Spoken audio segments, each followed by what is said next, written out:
First contact and furry surprises.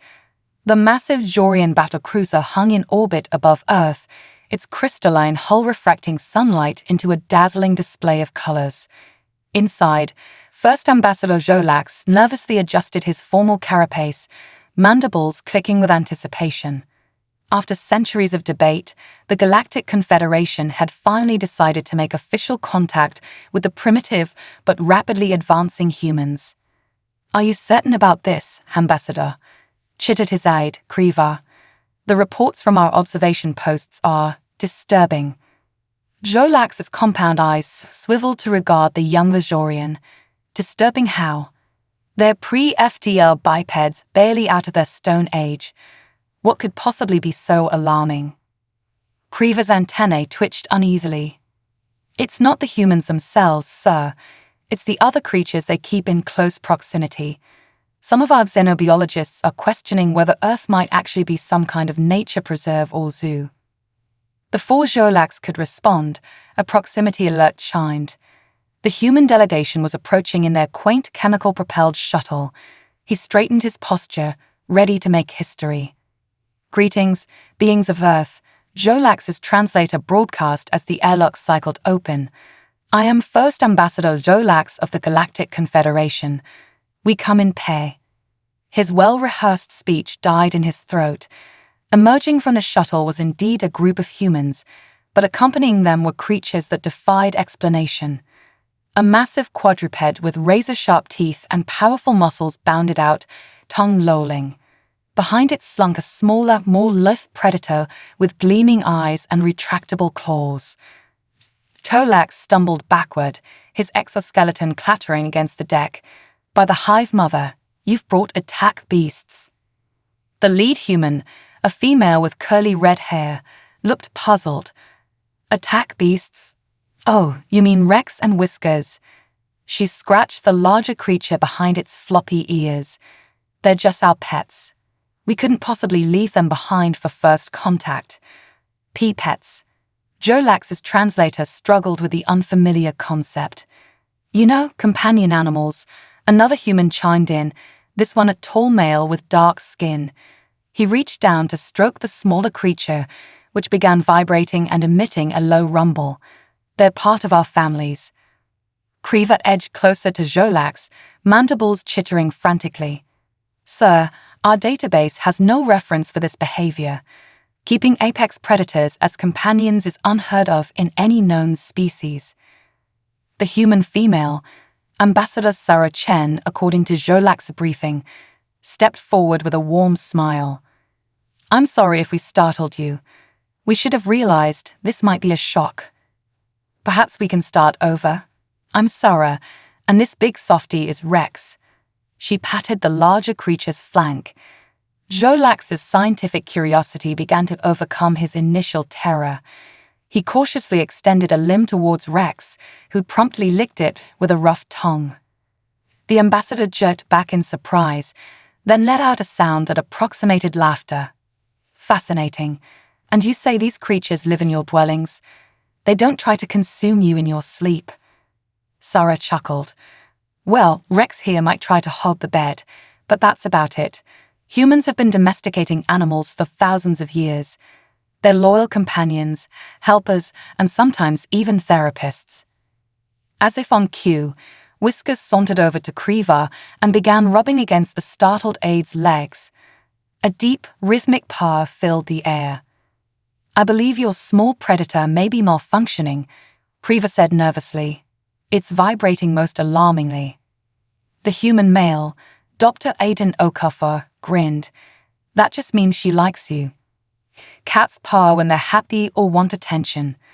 Over the next few hours, as formal introductions and diplomatic niceties were exchanged, Jolax found himself constantly distracted by the presence of Rex and Whiskers. The concept of voluntarily sharing living space with potentially dangerous creatures was so alien, yet the humans treated it as the most natural thing in the world. "Tell me, Ambassador Chen," Jolax asked during a lull in the proceedings, "are these the only types of pets that humans keep?" Sarah's eyes lit up. "Oh, not at all. We have all sorts." Dogs like Rex come in hundreds of breeds, from tiny Chihuahuas to massive Great Danes. Then there are cats, birds, reptiles, fish. Some people even keep exotic pets like tarantulas or sugar gliders. Zolax's translator glitched trying to process the unfamiliar terms, but the implication was clear. Humans didn't just tolerate a few specific creatures, they actively sought out and cultivated relationships with a staggering variety of species. As the day wore on, Zolax found himself warming to the presence of Rex and Whiskers. The dog's unwavering loyalty and the cat's aloof curiosity were oddly endearing. He even allowed Rex to rest its massive head on his lap during one of the briefings, marveling at the creature's gentleness. "You know," he mused to Kriva as they watched the humans preparing to depart, "I believe we may have underestimated these beings. Any species capable of forming such strong bonds with creatures so different from themselves, well, they might just have something to teach the Confederation." Kriva nodded thoughtfully. "Indeed, Ambassador. Though I shudder to think how the Council will react when they learn of this. The Vrax delegation, in particular, may find the concept most unsettling." Zolax's mandibles clicked in amusement. "Perhaps. But I have a feeling this is only the beginning of the surprises humanity has in store for us. We'd best be prepared for anything." As the human shuttle disengaged, Rex's enthusiastic barking echoing through the airlock, Zolax felt a mixture of excitement and trepidation. First contact had gone nothing like he'd expected, but somehow that made it all the more thrilling. The galaxy was about to change, and humanity's furry friends might just be the catalyst. Little did Zolax know, the true scope of humanity's animal companionship was far beyond anything he could imagine. As Earth prepared for its grand debut on the galactic stage, millions of pets, from the mundane to the exotic, would soon capture the fascination and bewilderment of alien species across the stars. The age of the galactic menagerie was about to begin, and nothing would ever be the same. The Intergalactic Summit. The grandiose halls of the Galactic Confederation's Central Space Station, Nova Axiom, bustled with activity. Delegates from 1,000 worlds hurried through its crystal corridors, a cacophony of languages, scents, and colors overwhelming the senses. At the heart of this cosmic hubbub stood Ambassador Sarah Chen, adjusting the collar of her formal uniform and trying not to let her nerves show. "Steady now, Rex," she murmured to the golden retriever at her side. Rex's tail wagged gently, his presence a comforting constant amidst the alien chaos. Dr. Aiden Okafor approached, Whiskers perched regularly on his shoulder. "Ready to make history, Sarah?" She nodded, a mix of determination and excitement in her eyes. "As ready as we'll ever be. Let's show the galaxy what humanity's all about." As they entered the vast amphitheater where the intergalactic summit would take place, a hush fell over the assembled alien dignitaries. Thousands of eyes, optical sensors, and other sensory organs focused on the human delegation, and more specifically, on Rex and Whiskers. High Arbiter Xon, a towering, multi-limbed being of pure energy, called the session to order. "Esteemed colleagues, today we welcome the representatives of Earth, a newly discovered sentient species, to our galactic community. Ambassador Chen, you have the floor." Sarah took a deep breath and stepped forward. Rex padded faithfully beside her, while Aiden and Whiskers followed a few paces behind. "Honored members of the Galactic Confederation," Sarah began, her voice steady and clear. "We come before you not just as humans, but as emissaries of Earth, a world teeming with diverse life, where countless species have learned to coexist and even form deep, lasting bonds." A wave of murmurs swept through the audience. Zolax, seated in the front row, nodded encouragingly. Sarah continued, gaining confidence.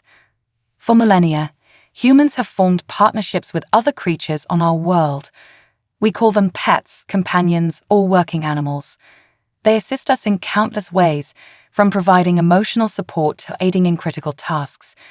But more than that, they teach us empathy, responsibility, and the beauty of interspecies connection." As if on cue, Rex sat down beside her, his warm brown eyes scanning the crowd. Whiskers, meanwhile, had decided that Aiden's shoulder was beneath her dignity and gracefully leaped to the podium, curling up next to the microphone. The reaction from the alien delegates was a mixture of fascination, confusion, and in some cases, outright horror. A reptilian Srathi representative hissed in alarm, "You bring predators to a peace conference. This is an outrage." Before Sarah could respond, a small furry creature that looked remarkably like an Earth lemur scampered down from the Galactic Confederation's administrative section. It climbed up Rex's back and perched on his head, chittering excitedly. High Arbiter Xon's energy form flickered in what might have been surprise. "Emissary Chen, Rex seems to have made a friend. That's Zip, one of our maintenance drones. I've never seen it approach a non-Confederation species before." Sarah smiled, seeing an opportunity. "That's the magic of dogs, Your Excellency. They have an uncanny ability to bridge gaps between species. On Earth, dogs work with humans in countless ways, as guides for the blind, assistants for the disabled, in search and rescue operations, and much more." As she spoke, Rex remained perfectly still, despite the excited Zip now grooming his ears. The gathered delegates watched in amazement as the usually skittish maintenance drone showed complete trust in this alien creature. Emboldened, Sarah pressed on, "But it's not just dogs. Cats like Whiskers here have been our companions for thousands of years.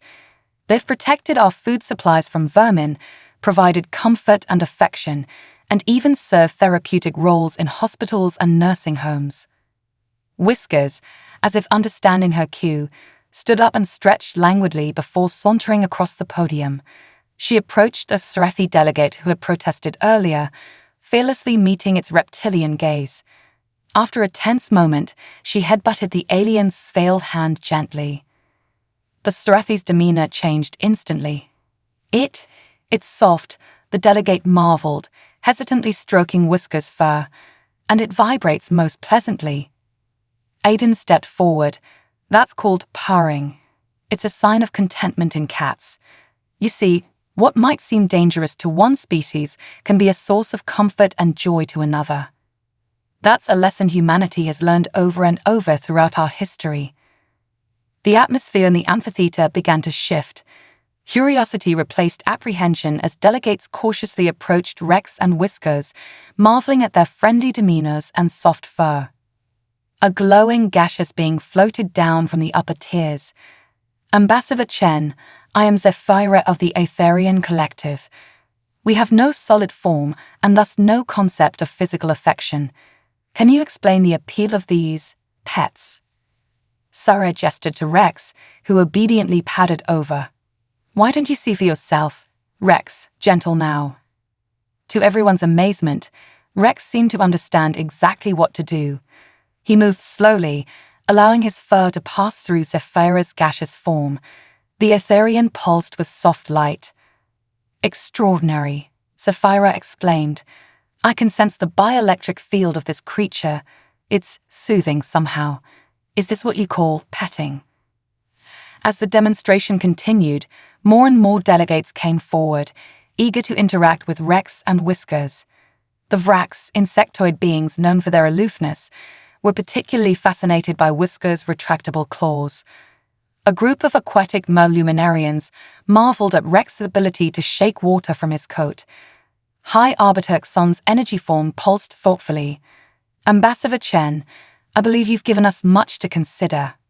The concept of forming such close bonds with other species is unprecedented in Confederation history, yet I cannot deny the positive effect it seems to have." Sarah nodded, feeling a swell of pride. "Thank you, Your Excellency. We believe that humanity's connection with animals is one of our greatest strengths. It has taught us to look beyond superficial differences and find common ground with beings very different from ourselves. Isn't that the very foundation of a galactic community?" As the session concluded, it was clear that humanity had made a significant impression. Delegates left the amphitheater deep in discussion, many already sending messages back to their homeworlds about this curious human practice of pet keeping. Jolax approached the human delegation, mandibles clicking in what Sarah had learned was a sign of approval. "Well done, Ambassador Chen. I dare say you've sparked a revolution in interspecies relations." Sarah smiled, reaching down to ruffle Rex's fur. "We're just getting started, Ambassador Jolax. Wait until they learn about zoos, wildlife preserves, and animal conservation efforts." As they left the amphitheater, Sarah couldn't help but feel a sense of optimism. Humanity had taken its first steps onto the galactic stage, and thanks to the unassuming presence of a friendly dog and a curious cat, those steps were already leaving an indelible mark on the cosmos. Little did they know, this was just the beginning. The concept of pets and animal companionship was about to spread across the galaxy like wildfire, reshaping alien societies and interspecies relations in ways no one could have predicted. The galactic menagerie was no longer just a human curiosity, it was becoming a cosmic phenomenon. Chaos in the council chambers. The days following the intergalactic summit were a whirlwind of activity. News of humanity's unique relationship with animals spread rapidly across the Galactic Confederation, sparking intense debate and curiosity.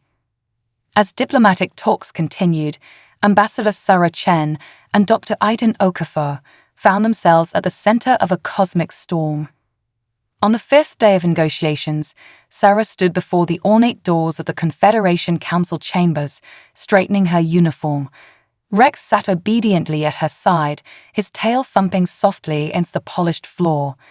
"Ready for another round?" Aiden asked, whiskers draped lazily across his shoulders. Sarah nodded, a determined glint in her eye. "Let's do this." As they entered the chambers, a cacophony of voices fell silent. The circular room was packed with representatives from every corner of the galaxy, all eager to discuss the implications of Earth's pet phenomenon. High Arbiter Xon's energy form shimmered at the center of the chamber. "Order, please.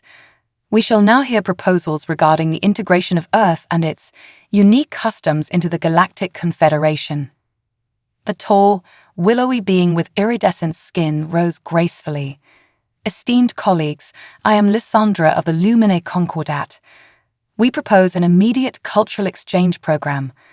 Our people are fascinated by the concept of these pets and wish to experience it firsthand." Murmurs of agreement rippled through the chamber, but were quickly cut short by a harsh, grating voice. "Absolutely not." The speaker was Gorgel, a brutish representative of the militant Krovak Empire. "These humans and their beasts pose an incalculable security risk. For all we know, these pets could be biological weapons." Rex's ears perked up at the raised voice, but a gentle touch from Sarah kept him calm. She stepped forward, her voice clear and steady. "With respect, Representative Gorgel, our animals are not weapons. They are companions, helpers, and in many cases, vital to our well-being. Surely, a species as advanced as the Krovak can recognize the difference." Gorgel's multiple eyes narrowed. "Pretty words, human, but actions speak louder. Prove the harmlessness of your beasts here and now." Before Sarah could respond, chaos erupted in the chamber. A small, rodent-like creature, likely another maintenance drone like Zip, had scurried into the room, startled by the heated debate. In a flash, Whiskers was off Aiden's shoulders, her predatory instincts kicking in. "Whiskers, no," Aiden called out, but it was too late. The cat was in full pursuit, darting between the legs of startled delegates. The chamber dissolved into pandemonium. Delegates leaped onto their seats, some emitting high-pitched distress calls. The gelatinous collective representatives quivered so violently they nearly lost cohesion. Gorgel's booming voice rose above the din. "You see, chaos and destruction follow these creatures.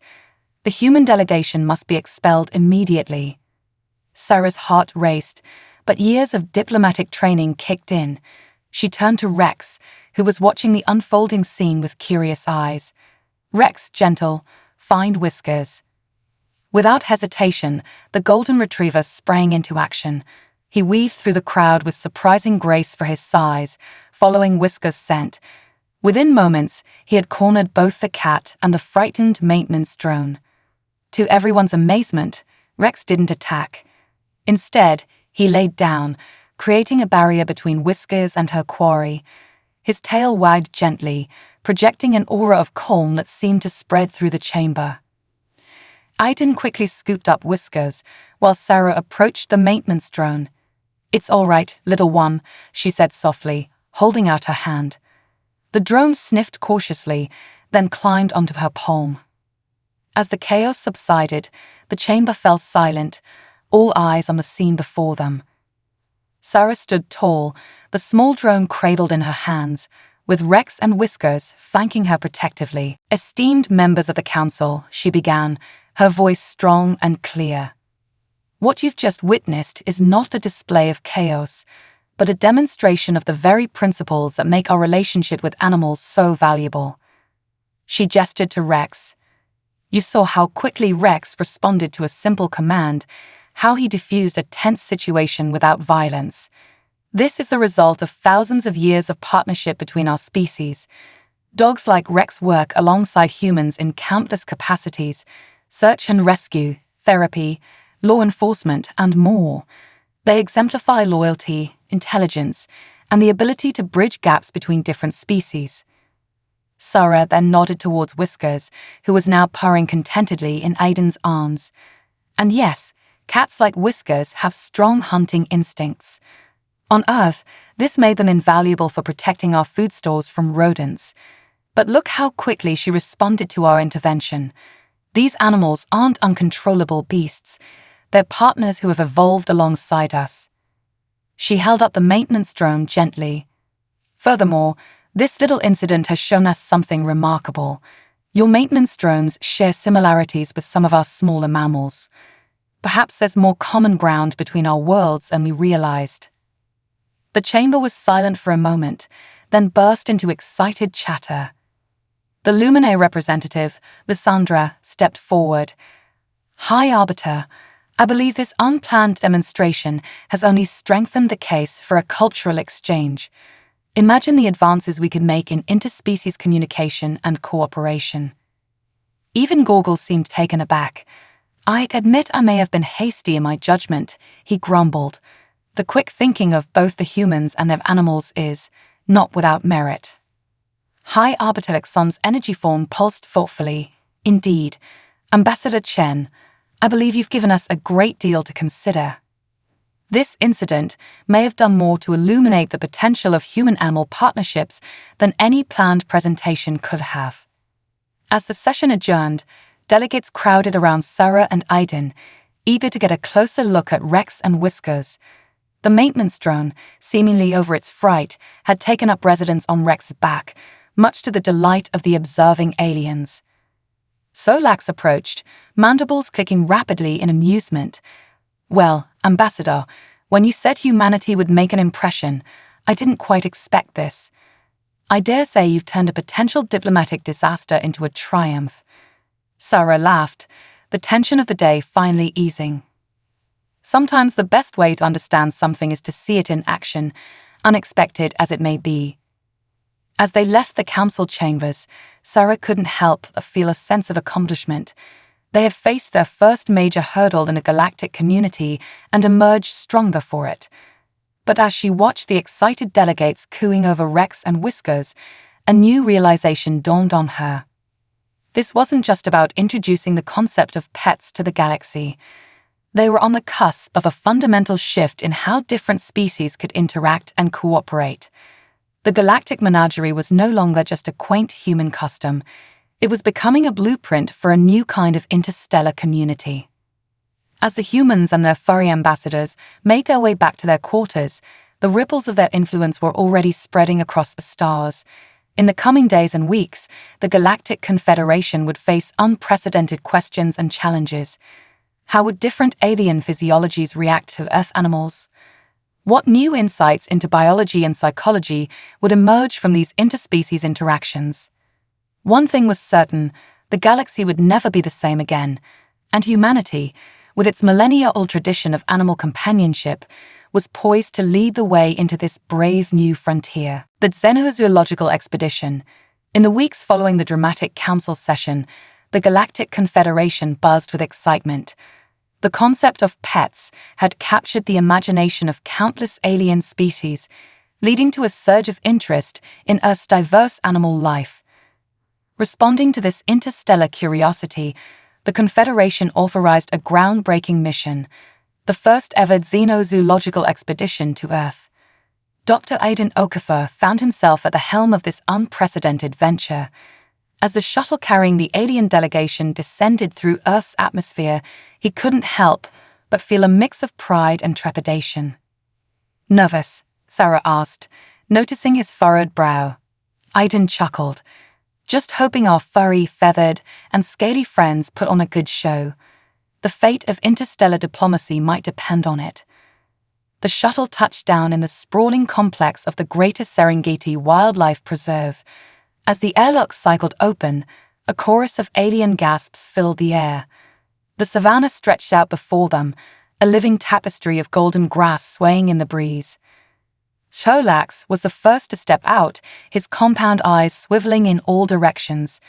"By the Hive Mother," he chittered, "your world is alive in a way I've never seen."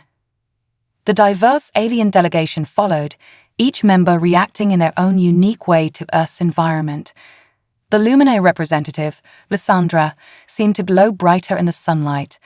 Gorgle, the Krovac warrior, sniffed the air suspiciously, while the gaseous Aetherian, Zephyra, swirled excitedly. Aidan grinned, spreading his arms wide. "Welcome to Earth, everyone. Now, let's go meet some animals." The first stop on their tour was a watering hole. As they approached, a herd of elephants came into view, the massive creatures spraying water over themselves to keep cool.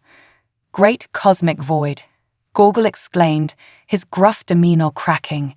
"These beasts, they're larger than our battle tanks." Aidan nodded, his voice filled with respect. Elephants are among the largest land animals on Earth. They're also incredibly intelligent and emotional creatures. In many ways, they're not so different from some sentient species we've encountered in the galaxy. As if to prove his point, a curious elephant calf approached the group, its trunk extended inquisitively. The alien delegates watched in awe as it gently explored Lysandra's shimmering form, trumpeting softly in delight. It's trying to communicate. Lysandra marveled, her iridescent skin pulsing with excitement. The tour continued, each new encounter leaving the alien visitors more amazed than the last. They watched cheetahs demonstrate their incredible speed, marveled at the complex social structures of meerkat colonies, and stood in reverent silence as a pride of lions lounged in the shade of an acacia tree. But it was their visit to Jane Goodall Chimpanzee Sanctuary that truly drove home the unique perspective humanity brought to the galactic community. As they observed a group of chimps using tools and engaging in complex social interactions, Cholax turned to Aidan, mandibles clicking thoughtfully. "Dr. Okafor, these creatures, they seem almost sentient, yet you classify them as animals." Aidan nodded, his expression serious. "Chimpanzees share about 98% of their DNA with humans. They're our closest living relatives. Studying them has taught us a great deal about our own evolution and the nature of intelligence itself." He paused, watching a young chimp learning to crack nuts with a stone. "But more importantly, our relationship with chimps and other great apes has forced us to confront difficult questions about the ethics of our interactions with other species. It's part of what drives our commitment to conservation and animal welfare." The alien delegates exchanged glances, clearly grappling with the implications. Gorgle, who had been uncharacteristically quiet, finally spoke up. "You mean to say that your pets are not the only animals you form bonds with? You extend consideration even to wild creatures."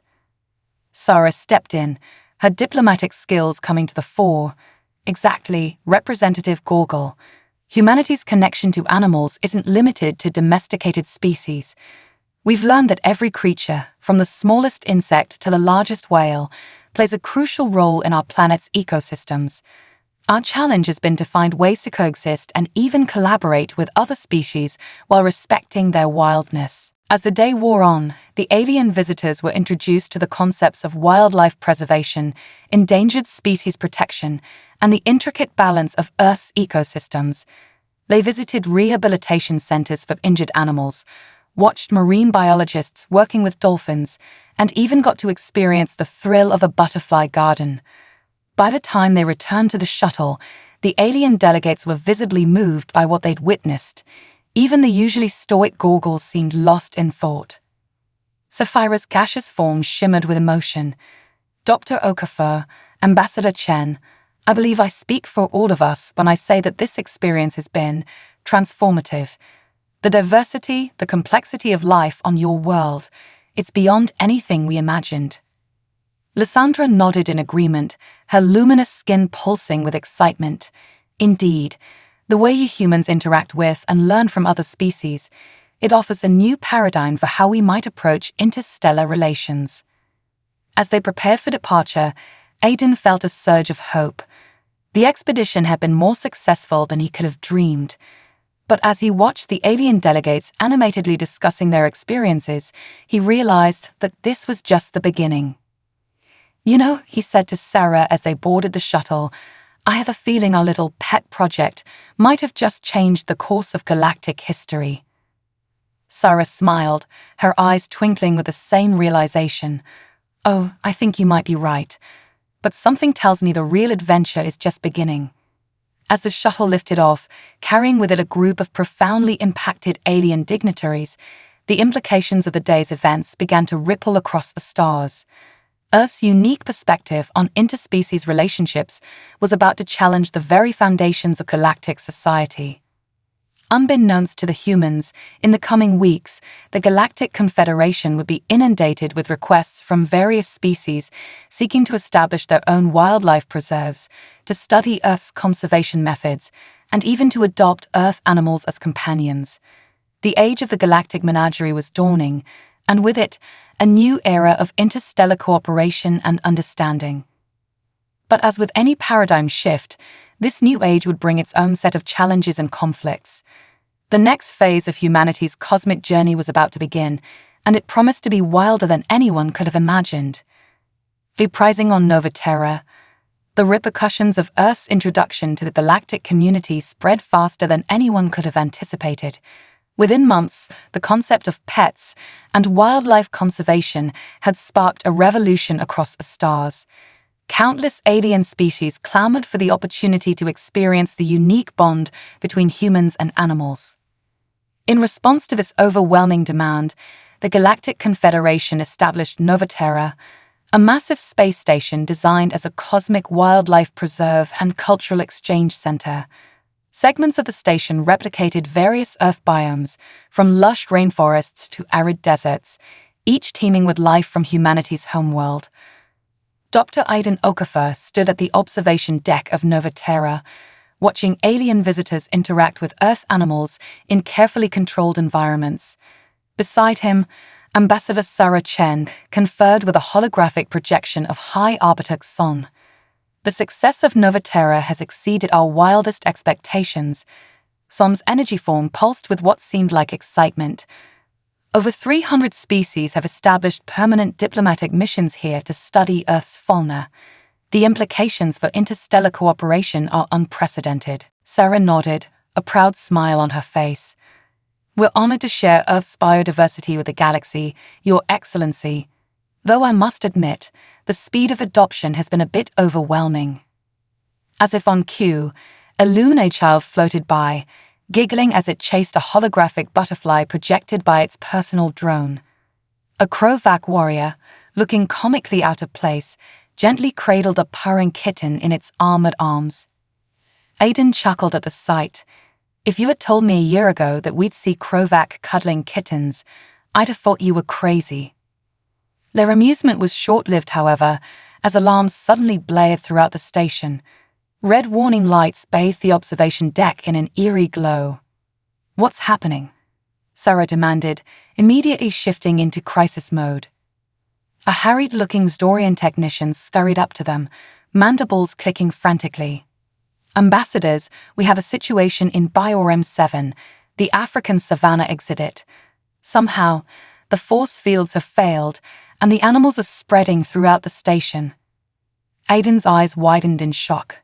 That's impossible. Those force fields were designed to withstand the force of a small supernova. How could they just fail? Before anyone could respond, the station shook violently. Through the transparent aluminum of the observation deck, they watched in horror as a herd of wildebeest galloped past, followed closely by a very confused-looking group of gelatinous collective delegates. "We need to contain this situation immediately," Sarah said, her voice steely with determination. "Aiden, you're the xenozoology expert. What do we do?" Aiden took a deep breath, his mind racing. "We need to round up the animals before they hurt themselves or anyone else. But more importantly, we need to figure out how this happened. Those force fields don't just fail on their own." As they rushed towards the epicenter of the chaos, the true scale of the problem became apparent. Elephants trumpeted in the hydroponics bay, monkeys swung from the crystalline chandeliers in the Grand Assembly Hall, and a very disgruntled rhinoceros had taken up residence in the VRAX delegation's quarters. "This is a disaster," Sarah muttered, ducking as a flock of flamingos flew overhead. "If we don't get this under control, it could undo all the progress we've made." Aiden nodded grimly. "Agreed, but first things first, we need to calm everyone down and start gathering the animals. Sarah, can you coordinate with station security to set up containment zones?" As Sarah began issuing orders, Aiden turned to the Jorian technician.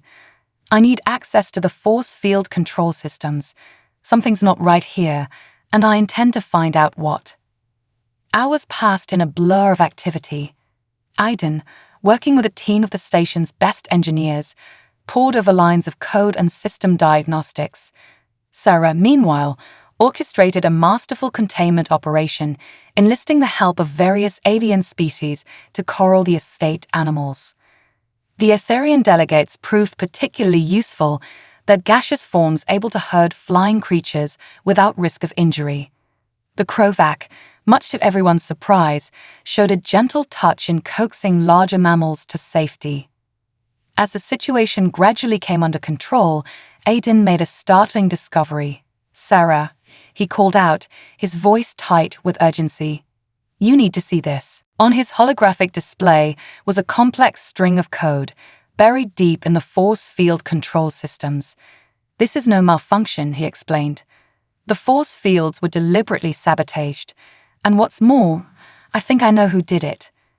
Before he could elaborate, a slow clap echoed through the control room. From the shadows emerged a familiar figure, Gorgel, the Krovac representative. "Well done, Dr. Okafor," Gorgel rumbled, his multiple eyes glinting dangerously. "I should have known you'd figure it out eventually." Sarah stepped forward, her voice cold with anger. "Gorgel, what is the meaning of this? Do you realize the danger you've put everyone in?" The Krovac warrior laughed, a harsh, grating sound. "Danger. I've opened your eyes to the truth. These creatures you coddle, these pets you've spread across the galaxy like a virus, they're a threat to the natural order." Aiden's mind raced, putting the pieces together. "You were never convinced by our demonstrations, were you? This whole time you've been planning, what? To discredit us?" Gorgel's mandibles clicked in what might have been a sneer. "To wake up the galaxy to the folly of your ways. Look around you. Chaos, destruction. This is the inevitable result of your meddling with nature.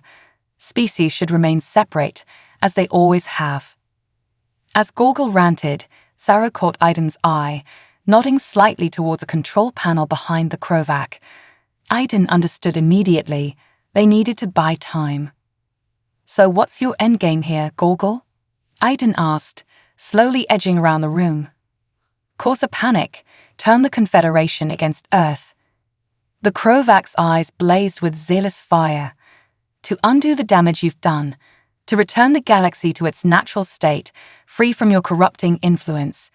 And when the Confederation sees the devastation wrought by your pets, they'll have no choice but to..." Gorgle's tirade was cut short by a deafening roar. From the corridor behind him emerged Rex, the golden retriever's fur standing on end, teeth bared in a snarl. Beside him padded a fully grown male lion, its mane rippling as it fixed its gaze on the Krovac. For a moment, the control room was frozen in a tableau of tension. Then, with a speed that belied his size, Rex launched himself at Gorgle. The Krovac, caught off guard, stumbled backwards, right into the waiting paws of the lion. In a matter of seconds, it was over. Gorgle lay pinned beneath the massive feline, Rex standing guard, hackles raised.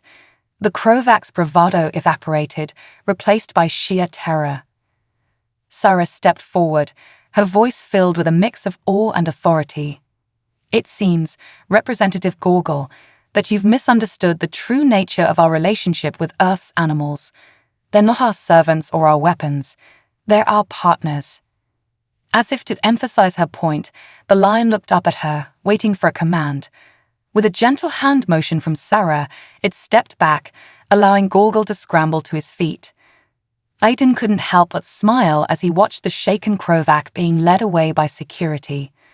"You know," he said to Sarah, "I think we might have just witnessed the next chapter in human-animal cooperation, interstellar peacekeeping."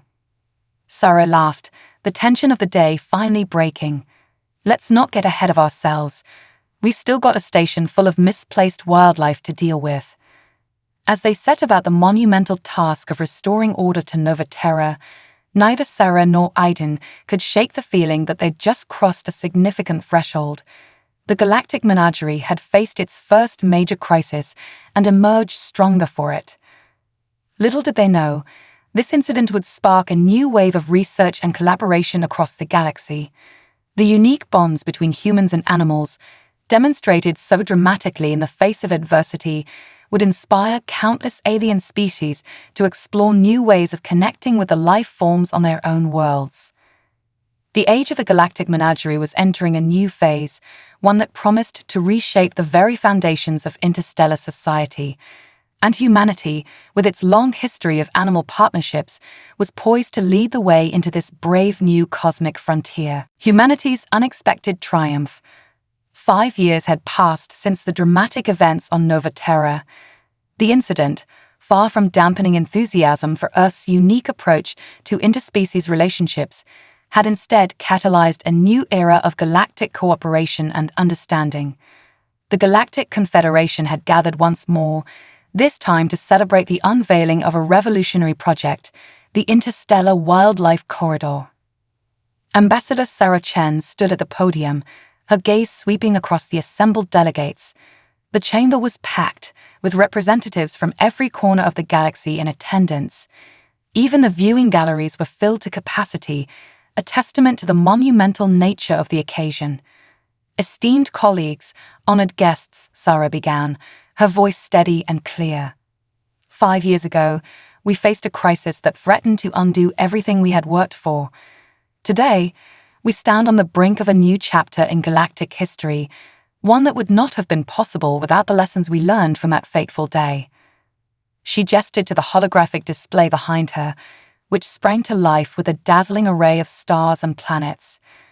"I present to you the Interstellar Wildlife Corridor, a network of habitats spanning dozens of star systems designed to preserve and protect the biodiversity of not just Earth, but countless worlds across our galaxy." The display zoomed in, showing the intricate web of space stations, terraformed moons, and repurposed asteroids that made up the corridor. Each node in the network was a self-contained ecosystem, hosting a carefully curated selection of flora and fauna from various planets. "This project represents more than just conservation," Sarah continued. "It's a testament to what we can achieve when we embrace our differences and learn from each other. Every species represented here today has contributed their unique insights and technologies to make this dream a reality." As if on cue, a massive whale-like creature glided past the space station's viewing window, its bioluminescent patterns pulsing gently. Gasps of wonder rippled through the audience. Dr. Aiden Okafor stepped up to join Sarah at the podium, a proud smile on his face. What you're seeing is an Jovian sky whale, a species we discovered in the upper atmosphere of a gas giant in the Epsilon Eridani system. Thanks to the anti-gravity technology provided by the Etherian Collective, we've been able to create an environment where these magnificent creatures can thrive alongside species from dozens of other worlds.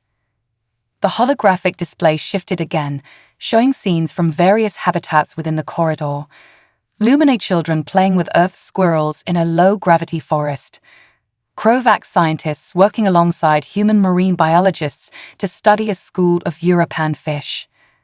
Asdorian hive-minded alga forming a symbiotic relationship with Terran coral in a massive aquatic habitat. High Arbiter Sun's energy form pulsed with what could only be described as joy. Ambassador Chen, Dr. Okafor, on behalf of the Galactic Confederation, I must express our profound gratitude. The Interstellar Wildlife Corridor is more than a conservation project. It's a bridge between worlds, a living laboratory that will advance our understanding of life itself. Sarah nodded, her eyes shining with emotion. Thank you, Your Excellency. But the credit doesn't belong to us alone. This project would not have been possible without the contributions of every species represented here. She turned back to the assembled delegates. When humanity first joined the galactic community, we brought with us a perspective that many found strange. The idea that we could form deep, meaningful bonds with non-sentient species. Some, like our friend Gorgel, saw this as a threat to the natural order. A ripple of murmurs passed through the crowd at the mention of the disgraced Krovac representative. But what we discovered over these past 5 years is that the capacity for interspecies connection isn't unique to humans. It's a fundamental aspect of life itself, one that transcends the boundaries of planets and star systems. Aiden took over, his voice filled with passion. We've seen Strethi form symbiotic relationships with Betelgeuse filter feeders. We've witnessed Rax hive minds adopting orphaned Terran elephants. The Gelatinous Collective has developed an entirely new form of communication based on the pheromone systems of Earth insects. He paused, letting his words sink in. In short, we found that the more we open ourselves to connections with other forms of life, the more we learn about ourselves and our place in the cosmos. As if to punctuate his point, a small group of mixed-species children entered the chamber. Human kids walked alongside young Lumine, while a Krovac child gently cradled a Terran kitten. Following them was Rex, older now, but still noble, leading a procession of animals from various worlds. The chamber erupted in applause, many delegates rising to their feet in a standing ovation. Sarah felt a lump form in her throat as she watched the children and animals mingle with the galactic representatives. This, she realized, was the true triumph of the galactic menagerie, not just preserving life, but fostering understanding across the stars. As the celebration continued, Sarah and Aiden found a quiet moment to reflect. You know, Aiden said, watching a young Etherian playfully chase a Terran butterfly, when we first introduced the concept of pets to the galaxy, I never imagined it would lead to this. Sarah nodded, a contented smile on her face. It's amazing, isn't it? We thought we were teaching the galaxy about our relationship with animals, but in reality, we were learning just as much from them, Aiden finished. As they stood there, watching representatives from 1,000 worlds coexist in harmony with creatures from countless more, both Sarah and Aiden felt a profound sense of hope for the future. The galactic menagerie had evolved into something far greater than they could have ever imagined, a new paradigm for life in the cosmos. The stars themselves seemed to shine a little brighter that day, as if in approval of this new chapter in galactic history. Humanity had not only found its place among the stars, but had helped forge a new path forward, one of unity, diversity, and boundless wonder at the miraculous tapestry of life that wove through the universe. As the first vessels prepared to depart for the far-flung habitats of the Interstellar Wildlife Corridor, carrying with them the hopes and dreams of countless beings, one thing became clear: the greatest adventure in the history of life in the galaxy was just beginning. And at the heart of it all was a simple truth that humanity had known for millennia. that the bonds we form with other living creatures, no matter how different they may seem, have the power to change not just our world, but entire galaxies. The age of the galactic menagerie had truly begun, and the universe would never be the same again.